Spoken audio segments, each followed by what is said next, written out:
I wanted to go back through this trade. It's Askarov, Nolan Burke, and a draft pick that actually was Colorado's draft pick, originally a third-round pick, to San Jose for goaltending prospect Magnus Krona, who is actually 2 years older than Askarov. His girlfriend has a really funny TikTok.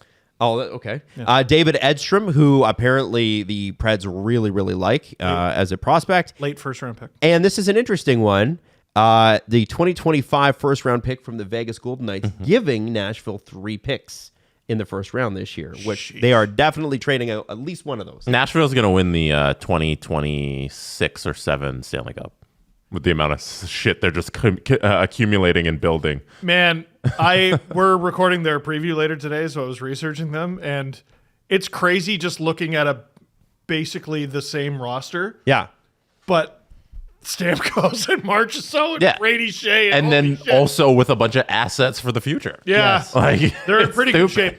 They're in pretty good shape. Now, I want to go through this a little bit with you guys because he had, Barry Trotz, that is, had such a great summer that it's impossible. He's bulletproof. And by the way, the Preds played like they were bulletproof last year. It was almost impossible to even get a shot on the net. And they got a great goaltender, great defense, and now they're going to probably be able to score goals. So it's difficult to criticize. However, this situation did not net them what, if you were to predict what they would have got for a guy like Askarov, did not net them what you would have maybe thought. Edstrom is somebody Nashville likes, but really, how much had you heard about Edstrom outside of San Jose? We're thinking about it wrong. We're looking at the name and not the situation.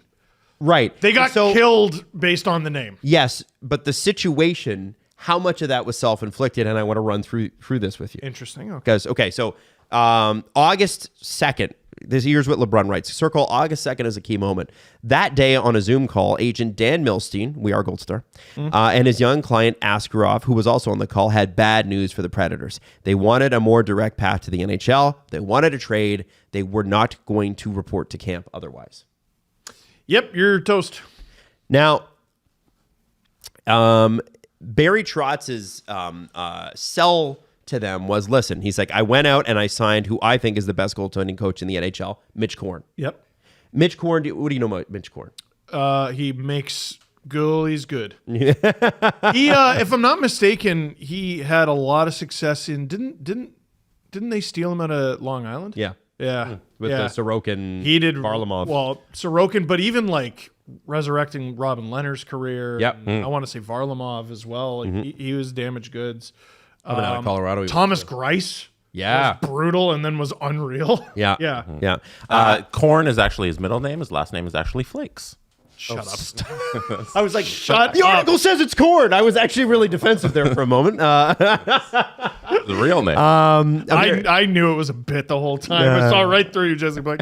You know, I've gotten enough wrong that I don't know what to trust anymore. Get his name right. Here we go. Mitch Flakes. It says we had a plan. This is what Barry said. We had a plan. Mitch and Ben Vanderklok, who is their goalie coach, he said, we went through hours and hours of film, continuing to break down the stuff that we needed Askarov to, he said, I'll say, adjust his game on so we could continue for him to grow.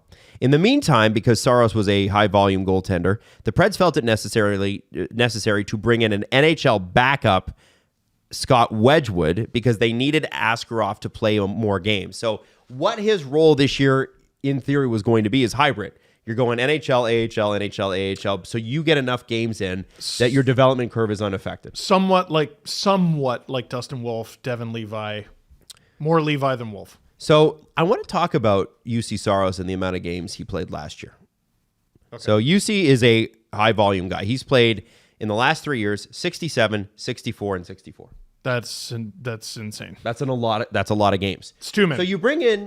So you sign UC for a long term, and then you bring in Wedgwood. So people say, oh, once UC's signed, then that's it. I think it's the Wedgwood thing, because if you're looking at this and you're Askarov, you're probably going, I might get into 10 games this year if I'm lucky. Well, 64 games. That means there's 18 games left. So he signs his extension with San Jose. So he's got the last year of his ELC. Then he's going to go $2 million. If he signs that exact same contract with the Preds, he won't make nearly as much money because he won't be playing games. What will happen if he goes down to the AHL? Well, and that'll be Well, what will bad. happen? He'll Tell me. He'll also make less money. He'll make less money in the AHL. He goes to the Sharks. Hopefully, the plan is he does well there for 3 years and comes out of it asking for. Bobrovsky money. Well, yeah, like Shesterkin, the rumors with him is his next contract. He wants to be the highest paid goalie in the NHL. Askarov, I'm sure, has similar aspirations. Barry says, I knew it was a possibility that I would have to move him if I signed Saros, but at the same time, we did talk to Dan Milstein, and we said we would have full cooperation between himself and his client, and let's just get to camp and go over the plan and see where we're at. Now, somewhere over the course of July, that changed. And here's where I wanted to bring this to you guys, because I wanted to get your breakdown. August 2nd is when they had the Zoom call where they said we want to be traded. Got it. August 19th is when Kevin Weeks tweeted about the trade request that Askarov had put in. 17 days. In those 17 days, it's interesting. He said, here's what Trotz said. When it came out publicly late in the game, when everyone had their goaltending settled, that was the only thing I think that unfortunately put me at a slight disadvantage. My question is, why didn't, if you were going to fill this trade request, if you were genuinely worried about him not showing up to camp, why didn't you start August 3rd? I think he tried to save the situation. I think he tried to keep him.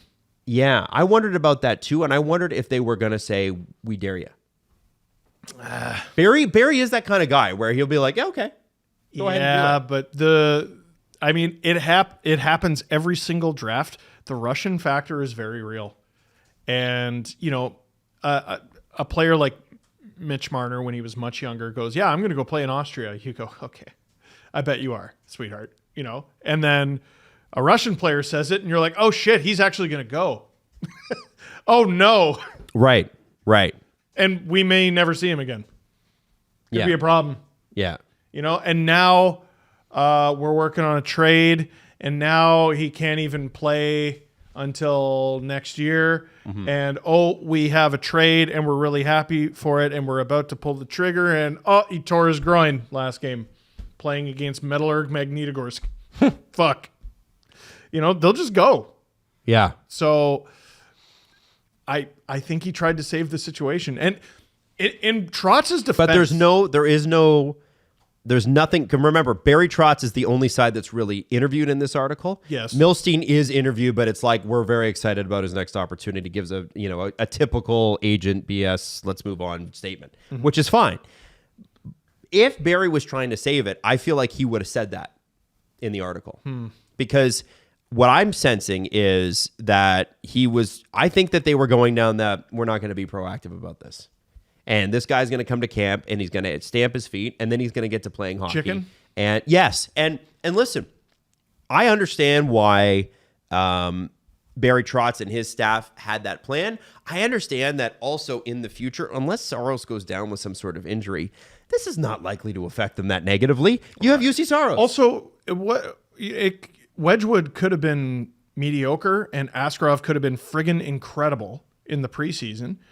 And then all of a sudden you're left with a situation where like, well, this kid's clearly a predator. Like he's clearly on the team. Yeah, but they would just say, sorry, but we have a goalie. Not necessarily. Sorry. Yes, they would. Probably. I agree. Yes, but they would. Not necessarily. And then you wave Wedgwood and someone grabs him and it's no big deal. And it could have happened. It could have.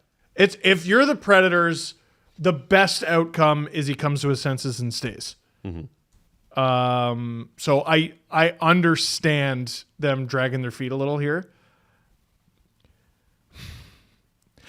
I think the mistake came before August 2nd. Like, I agree. I think it's the Wedgwood and going to Dan and going, hey, he's our backup next year. The moment we'll get him 25 games. The moment Saros signed his extension, Askarov took to Instagram and was mopey. Right? And again, I go back to Marner. That was the Matthews signs his thing and then Marner's agent immediately goes to one of the major papers in the city and gets upset about it, right? Which is just, it's business, but it's ugly. And it's not a great look. And I remember at the time not loving the look from Askarov, but like there's got to be a way to massage it where you go, listen, we're locking up Saros. He's one of the best goalies in the league. we think that's what you can be for us. And if we trade you down the line, that's what we do. But for at least the next 3 years, we want you to be a Nashville Predator. And here's how we're going to make it happen. And if they tried that, it didn't work. And if they didn't try it, it was a fatal error. Now, even if Askarov goes to San Jose and is phenomenal and you're like, oh my God, this is the next Patrick Waugh, Nashville's still fine. That's the interesting part. They're about in good this. shape. They're in phenomenal shape. They're in great shape. I they're think one of you the teams that I think they're going to blow people away this year. I think they're going to be so good. You have bigger regrets if you don't end up with the Nashville Predators. Like, the team already looks great. I think they're going to be in a position to accrue cap space. Yep. And you have you have way more assets than any team as good as you should have. You look a lot like Tampa a few years ago. Remember that you kept going like, how do they still have freaking draft picks? Like, it was the most annoying thing. Yeah. Like, they traded 2 first-round picks at one trade deadline, and you're like, where did you get those? How come you have more than one? I don't understand. That's the Preds. They look pretty good. They do. Anyway.